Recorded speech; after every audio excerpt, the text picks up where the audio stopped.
I wanted 7. Yeah. Shit, I like being 7. Everybody's calling me that. All my teammates call me that. Became your name. Yeah, that became my name. So it's a little weird now when the homies hollering at me. Welcome back to the Etceteras. As always, I'm your host, Eddie Gonzalez, and I am joined by how many time All-Star? 13. You count this year? Yes. Okay. I didn't play the last 3. I count all 2. I count all of those. You even played. You've missed the last 3 All-Star games. 3, yeah. One with injury, 2. Well, all 3 with injury, but we've missed 4 technically, right? Because you missed the season. Yeah, all injuries. You want to play in that though. Yeah. Maybe Yeah. you can raise the level. Maybe you'll be the guy. Well, I don't want to say I'm the guy. Like collectively, we have to raise the level. All right. Well, all right. You, Bron.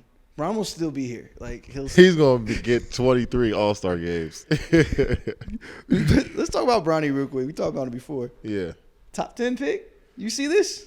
I didn't see it coming. Like I didn't see that he was gonna do mock drafts this early, 2024. But I guess see how it is. Bronny's a McDonald's All-American, Hoop Summit member. I forget the other All-Star games. Yeah. Probably Jordan Classic. Yeah, so I can understand why he's up there. So we don't have to do shoe wars. I know which side of the fence you're on, as you should be. I'm on the Nike side too. Bronny's doing McDonald's All-American. They're obviously represented by another brand. What would you tell him to do? Think he should just wear LeBron 20? Nah, if what I would tell him to do, that would be tight if he wore the 20. But he part of the group. McDonald's is a prestigious accomplishment. You know what I'm saying? So yeah, I'm sure he wouldn't want to separate himself like that. Marcus Jordan, when he played for USF, Central Florida, maybe. Mm-hmm. They moved to Nike once he got there. They fought it. They wore Jordans. I get it. Nike's just a better option. I'm sure that helped their school out even more. I mean, I'm sure Marcus accelerated the process, so everybody wants to be a part of the check, baby. I'm excited for Bronny. A lot of pressure. Yeah. Seeing the comps. Drew Holiday. Yeah. Drew Holiday's he's a great player. All-star. That's a great comp. I seen Bronny, laying the ball up a couple years ago. Now I see him taking off everywhere. His body developed. I feel like we've been watching him since he was 2-3 years old. You know what I'm saying? So to see where he is now, I'm rooting for him. Hopefully he gets to play with Bron at some point. Let's stick here for a second because McDonald's All-American is one of those things. I think it will always have prestige. Our boy Trey, he works with the team. Shout out Trey. Mm-hmm. Your experience, what was it like? Was it what you thought it was going to be? The greatest experience, man. Did you win MVP? Yeah. Yeah, me and Chase Buttinger. I almost shortchanged you. I knew Chase did it. Me and Chase Buttinger were co-MVPs. I had an incredible time. It was my first time in San Diego. Not really been on the West Coast a couple times, so getting out there was dope.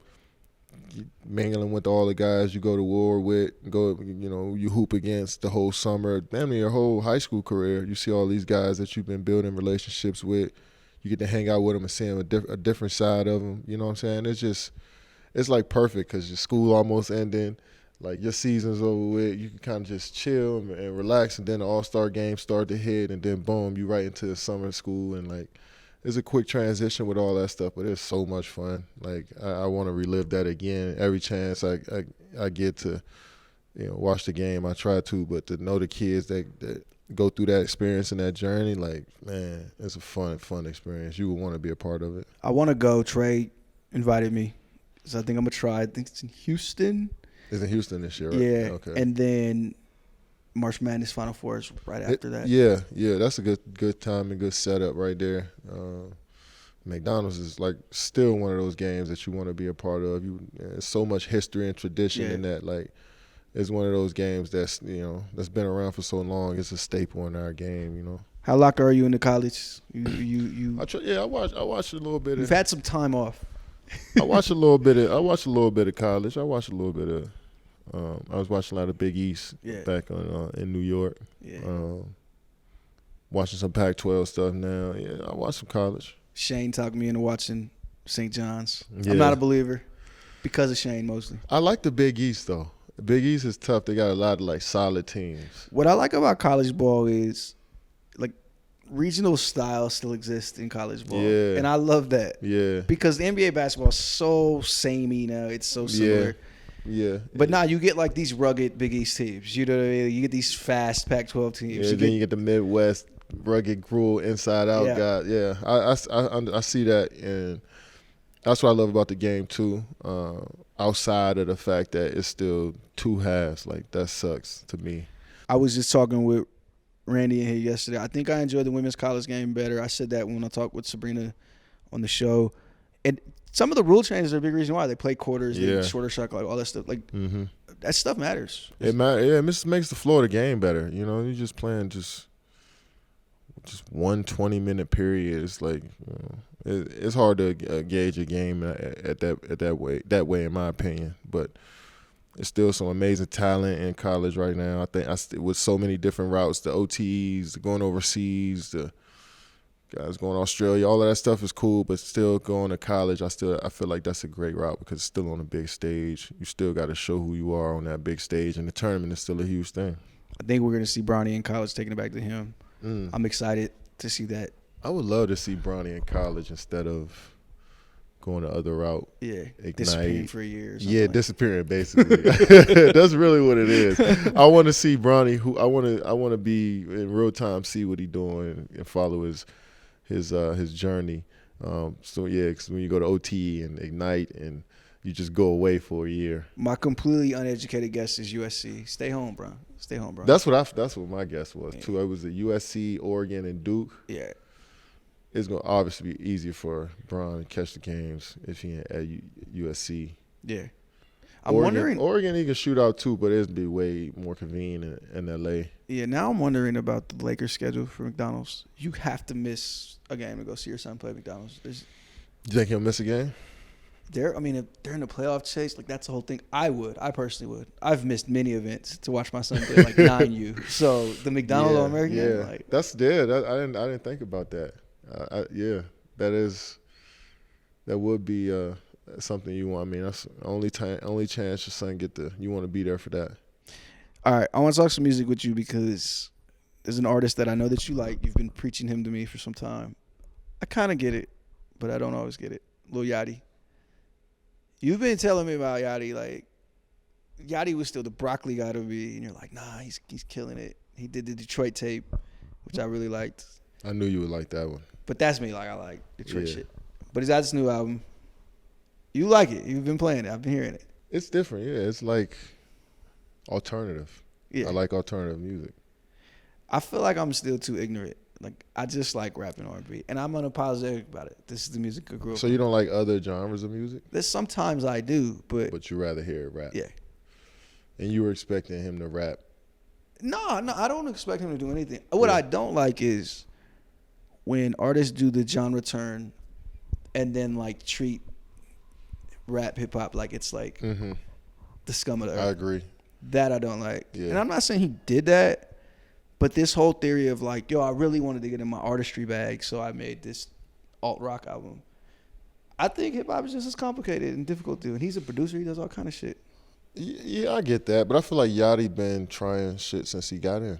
I feel like he made all different types of music. Well, I wouldn't say all different types, but like he ventured off from just straight bars and rap. You know what I'm saying? And then he came back with the Detroit tape with bars, and I was like, he's versatile. I think he's one of the, I won't say underrated anymore because I feel like people know now. I still feel he's underrated though. I think like just an influencer of culture, period. Yeah, in that aspect, he's underrated in my opinion. Like I feel like he's set trends. I feel like he's made turns and adapted to a new way. Like he's put people on. Like when you listen to people talk about her loss, Drake and 21, it almost sounds like Yachty made the album. You know? Yachty was around for that. I mean, him and Drake have built a really, really, thick bond. Like they hang around, they around each other a lot, and I'm sure they bouncing ideas off of each other on music. Like they too. I've been in the room and heard them talk about music, and they talk about it like how I talk about hoop. So it's just like in that nerdy type of way, and it's like you could tell they're looking for new ways, new sounds, new ways to say shit, just new trends to set. Like they always working. I feel like, and Yachty is always trying to figure out. That's why I appreciate Yachty. I got to know him over the last couple of years. It's like he really cares about his craft. And from the outside looking in, you wouldn't think he has that much attention to detail based off of like some of the music he makes and how much fun he has in his records. But like he's really a student of the game. Like I really appreciate that about him. That was when I left and started thinking, I was like, damn, I didn't think Yachty cared that much. To me, where I stand, he's like the definition of an artist, and I think this fits a lot of people. Doesn't have to be music, but he just wants to create things. Yeah, you know what I mean, and he does what with no boundaries. Yeah, with no boundaries. What inspires him in the moment? It might be Detroit. It might be Turks when he's with Drake, and it might be this. It might be a guitar that turned him. It just seems like he just wants to create stuff, and like I'm not placing myself in his shoes, but we've all been there. You kind of get that. You can't shut it off. You have this urge to just do shit. We're working on stuff. Like we're expanding the things we do creatively, and it's like it's exciting to get into another pot. So I do respect and I do love that about him. So he sat down with Drake, this interview. Now I'm calling. We're just seeing a 10-second clip. We've seen a clip as we record this. But Drake's talking about he's planning his graceful exit. Now this is after Drake has previously said, 35, I'm done, and then said, nah, I take it back. I'm gonna do this shit forever. And now he's back to. Okay, so first of all, because I want to bring it back to you, because I feel like this relates to you too. But one, do you believe him? He's planning his graceful exit.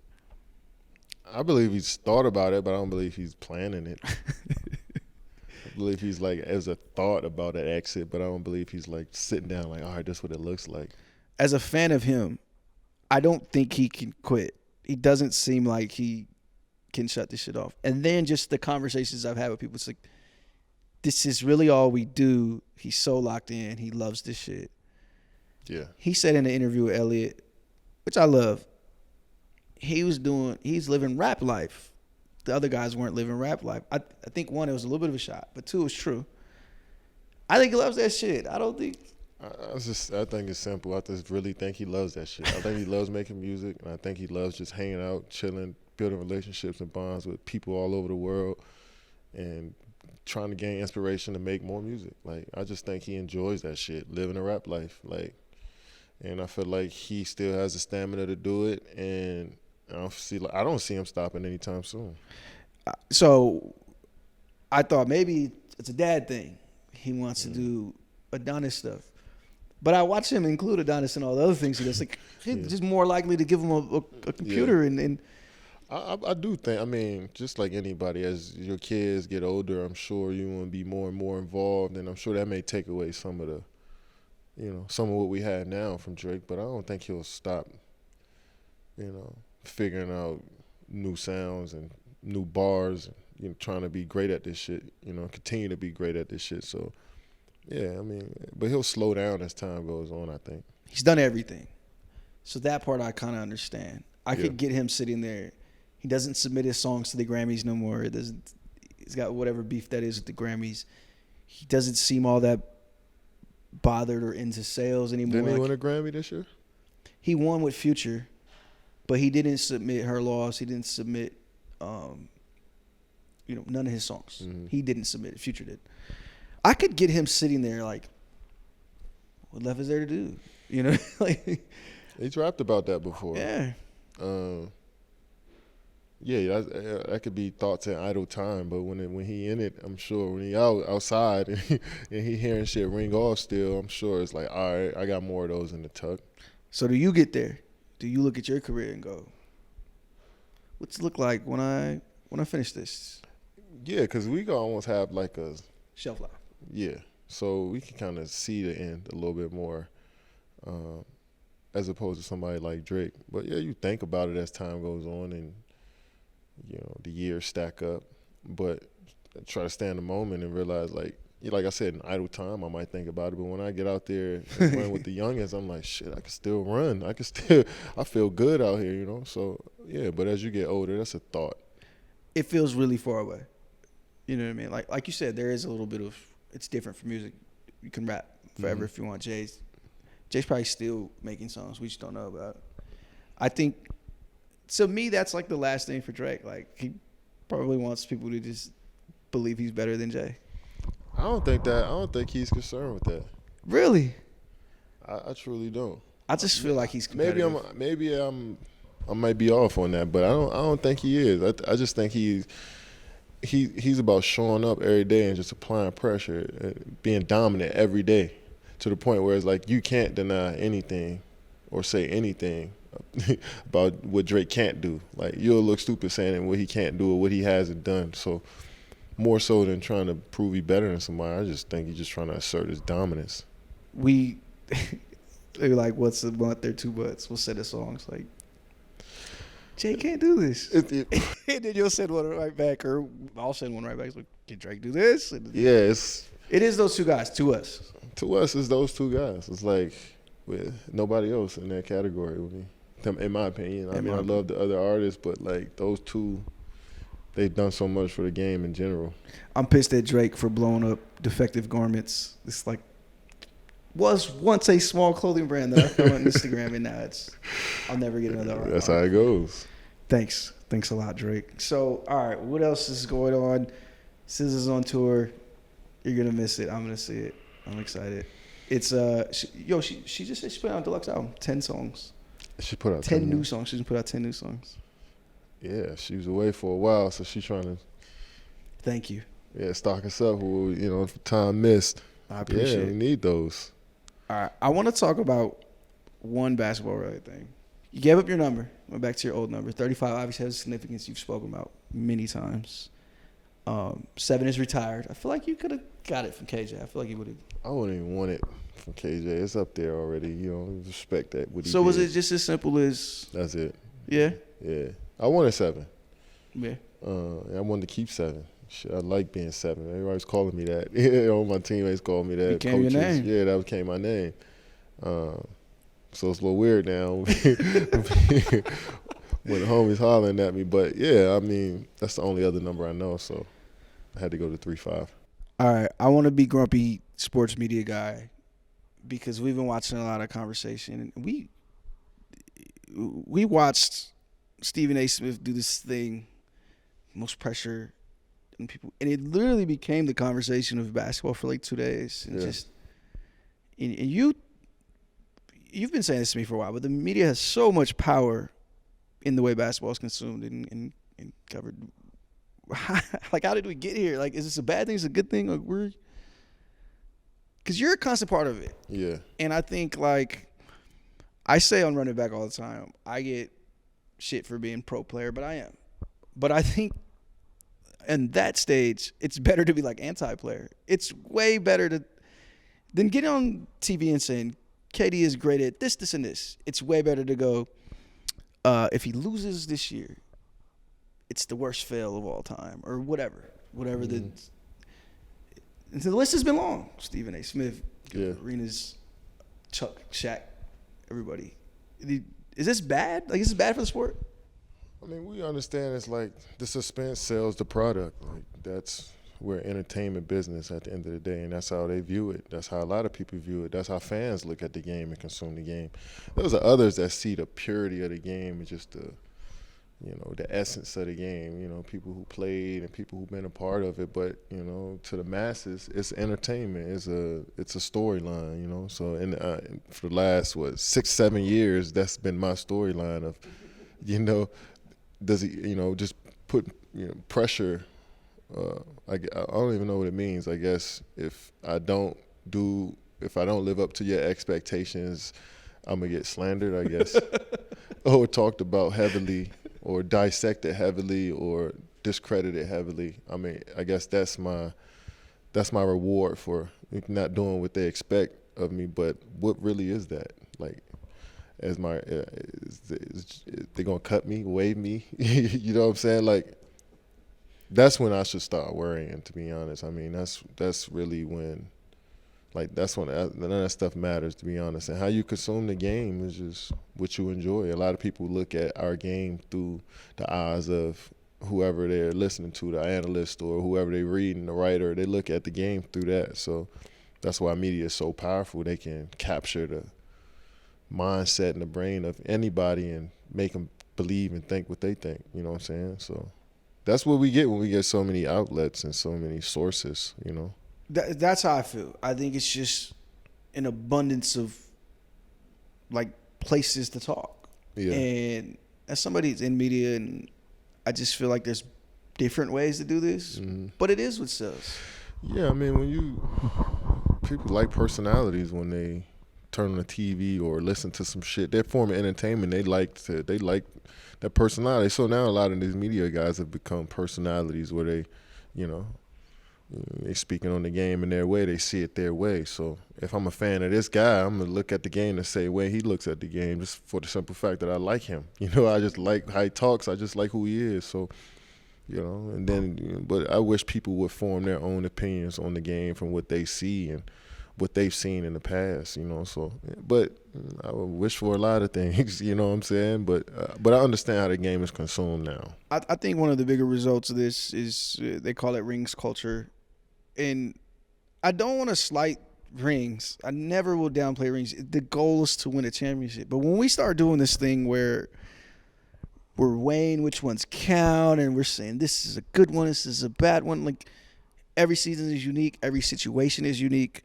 I hate to be like, well, if we put this player on this team, then it would. No, like first off, it can't, and second off, it's not true. It doesn't go like the butterfly effect. Also, when you talk basketball amongst players, amongst friends, amongst whoever, like, is that turned into the thing? Like, rings are team awards. Yeah, like I feel like it all comes down to we've compared players for so long. And that's another way to see, gauge who's better. And when we talk, I compare players, but I look at, all right, if this is the best point guard, this is the fourth best point guard, what does he have to do to be able to be the best point guard? That's how I'm looking at the game. You know what I'm saying? I'm like, can he get there to being the best? Not like, is he going to win rings? Is he going to get stats or like, I'm looking at, all right, how's his game progressing? I think a lot of people look at the game that way too. Like, as opposed to like, all right, who got the better resume? You know what I'm saying? So I'm looking at your skill for the game, your IQ for the game, the intangibles for the game. But I think a lot of other people are just looking at what you acquired from what you did on the floor. I think it's a great way to put it. And I think, you know, resumes. Like, I used to say all the time when we're doing Jordan versus LeBron, like, we've argued this so much. We're just comparing trophy cases. We're just throwing, you know what I mean? And it turns into that. So this Draymond comment at All-Star Weekend about only LeBron on the court could hold up to my resume. And I know what he's saying.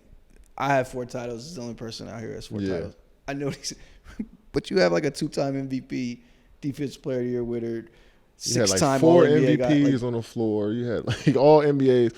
I get where Draymond was coming from the championship perspective. Yeah. Like, of course, nobody else on that floor can talk to you about what it's like to win 4.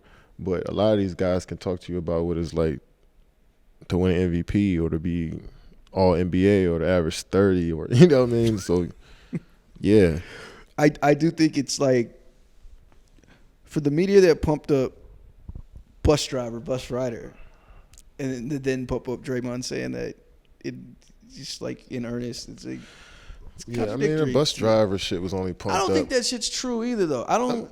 Draymond is an integral part of those championships. I would never take that away from him. There's no bus drive. Like, why carrying a bus? Like, why is that analogy even brought up for teams? Like, you know what I'm saying? Like, we ain't on no fucking bus. Like, I feel like the only reason why that even kept traction because that was about me specifically. If that was about any other player, that shit wouldn't even have hit like that. You know what I'm saying? But Charles Barkley said that about me, and like I said, disrespecting my game is a part of the storyline. You know what I'm saying? So, like, that's going to hit for my storyline more than anything. But, like, who's even looking at the game that way? Like, that's how Charles Barkley looked at the game, and that's probably why he didn't get what he wanted, because he thought it was all about being a bus driver when we all sitting on the bus together.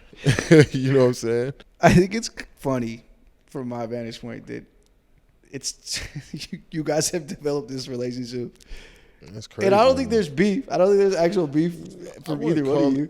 I wouldn't call it beef. I just think he's just mad opinionated, and he feels as though like that's his job to be mad opinionated in a negative way against players. Yeah. Like, I feel like he feels that the job requires him to, you know, nitpick and look at just the negative in the players. I'm not saying you should only talk about the positive either, but like, when you clearly show bias that you don't you trying to take away from what these players have done, then it just look corny on his part. Like, you're a legend in a game. Like, we respect what you've done, and like when you start trying to tear people apart for what they did in different ways and trying to basically bully people because you're in the media, like, it's just corny to me. But it is what it is. It's a part of the storyline. And now you're on the team he went to the finals with. And he's a fucking legend that I got nothing but respect for. And I look up, I'm going to play with pride knowing that he put blood, sweat, and tears into this organization. So that ain't got nothing to do with how he is as an analyst, though. Yeah. Like, I don't agree with how he approached the game as a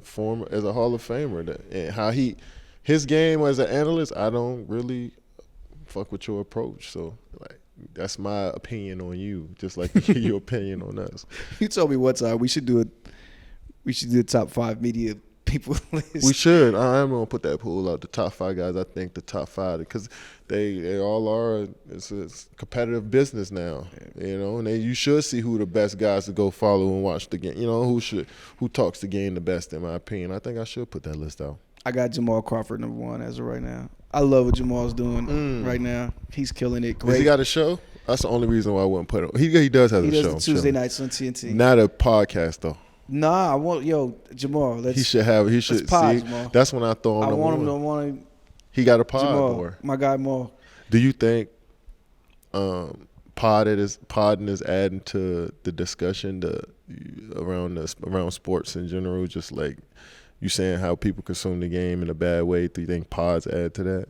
Yeah, it allows us to have longer discussions and more in-depth discussions. And I think it allows you guys to do what you're doing right now and give the player vantage point. When we talk about bus driver, bus rider, I think about Kobe once went on Bill Simmons' show, and they were obviously brought up him and Shaq.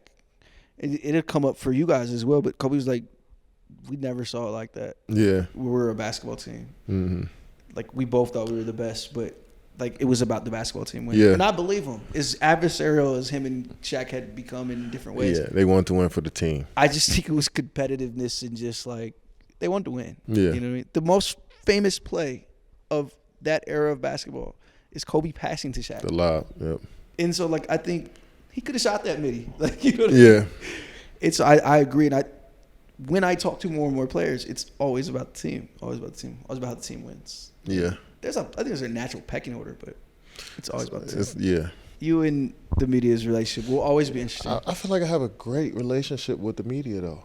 I feel like a lot of these guys, I've been on their shows. We talked the game before. I feel like every city I played for, I had a great relationship with the guys and the beat writers and whoever comes in from the big. Like, I don't understand what it is that people say I got a problem with the media. Like, I feel like I always talk to the media. We always have good, honest conversations. I may disagree with some of the stuff that they say on how they look at the game or how they view me, but I wouldn't say our relationship is bad at all.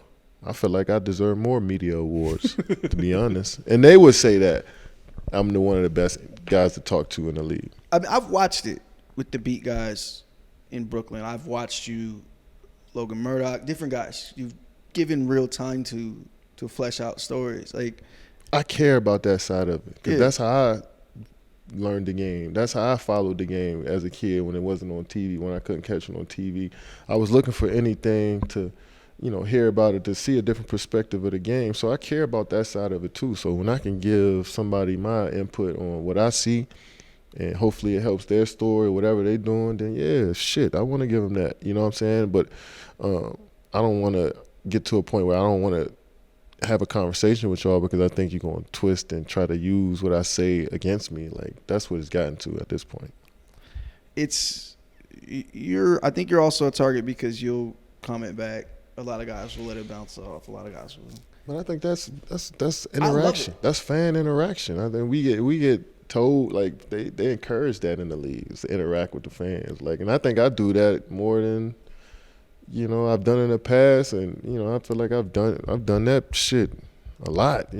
From either in the arena, in front of the hotel, wherever, on Twitter, like on Instagram. I feel like I always interact with the fans and show them I appreciate them for supporting us. I've been with you before where, you end up signing dozens. It's just like, or you take the selfie with the random guy at the whatever. And no, I'm usually sitting there worried, like, should we stop him? Like, We you're all just love doing your that thing. shit, man. On my team, like, I don't get it twisted, man. NBA players really appreciate that shit. Like, come on, man. We put in a lot of hard work. Sometimes people don't even see, and sometimes like it go unnoticed, and people don't appreciate the work you put in. Even the people that's there with you, they may take you for granted just a bit, not in a malicious way. It's just natural because you so reliable. So like, yeah, and people say they appreciate your game, they watch the game because of you. Like, man, all NBA players appreciate that. And the more of those interactions we can have between players and fans, that's just gonna grow the game even more. I feel that's how I look at it. One of your fans, O'Shea Jackson, from Swagger, from many things, from what's the Star Wars show he was on? I was clowning about that, but he says you picked the wrong purple. Yeah. You in LA would have been kind of lit. I can't lie. Man, nah. O'Shea, huge, like, man, he huge LA everything. Yeah, but he loved the game. He followed the game. You know what I mean? So I'm seeing more and more people that's really die-hard NBA fans, and I'm just like, damn, I didn't know y'all fuck with the game that much. That should mean a lot to me to see that. Basketball is like the celebrity outing. Like, Yeah. people you would think never would show up at a basketball game. It's just a great setting, you know what I'm saying? Sit down, it's warm there. It's like no weather conditions you worry about. You can get a fit off. You know what I'm saying? Like, you know, you seeing high-level athletes. You can actually interact with them. You know, it's a dope setting. All right, before we get going, give me one album you're anticipating for this year. We can't use Drake. We've talked about Drake. No. I'm not talking about Drake.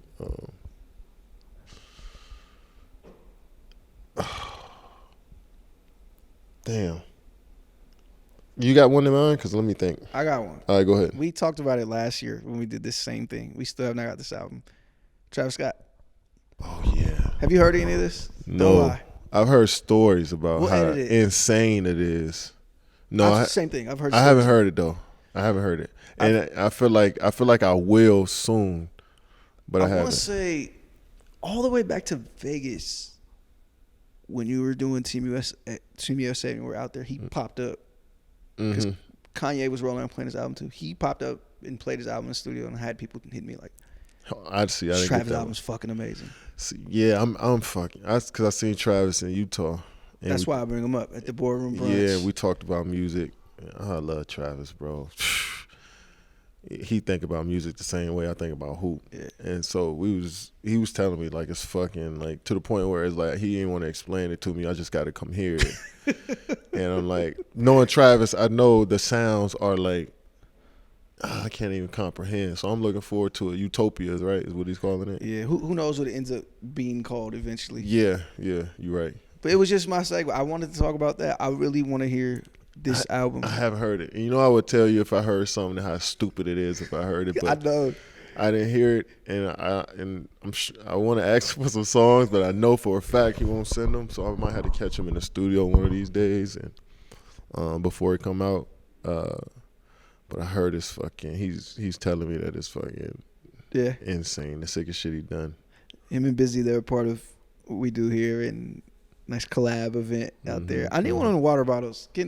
Andrea, can you? Yeah, I told them that I said, yo, make sure y'all put a set aside at least 10 or 12 of these water bottles now, because these things right here going with the Cactus Jack logo on it and the Boardroom logo too. But the Cactus Jack logo on that's gonna be a collector's item. I was at the office that week, and I was rummaging around the closet. I was grabbing a couple things, and they had the Boardroom footballs, and I'm like, because Rich was like, take whatever, it's cool. And I'm like, whatever? Like, I kind of want one of these footballs. I didn't take it, but maybe when I go back. But I want one of those water bottles. Like, we got to make that happen. So, they had the Boardroom. They had the nice Boardroom Coinbase sweaters, too. I'm like, y'all got merch? You ain't tell me? Yeah, I need to see that. I need to hear the album. I think he obviously had a weird couple of years and controversy and all this stuff. He's had a new baby, and he's living life. We living life, man. I think you're going to hear that in the music, though. That's the good thing. When these dudes go through some stuff and they live life a little bit, especially when it's out in the public like that, too, like, I feel like they just got a little bit a bigger chip on their shoulder, even more hungry than they were from the beginning of their career. He's in a good place now. You talk to him. He's chilling. He tore up All-Star. He looked like he performed at 5 different parties. He tore up Super Bowl. He tore up All-Star. He back. Like, he back outside. He's back. I'm ready to hear it. Well, it's great touching base with you. Always. We'll be back.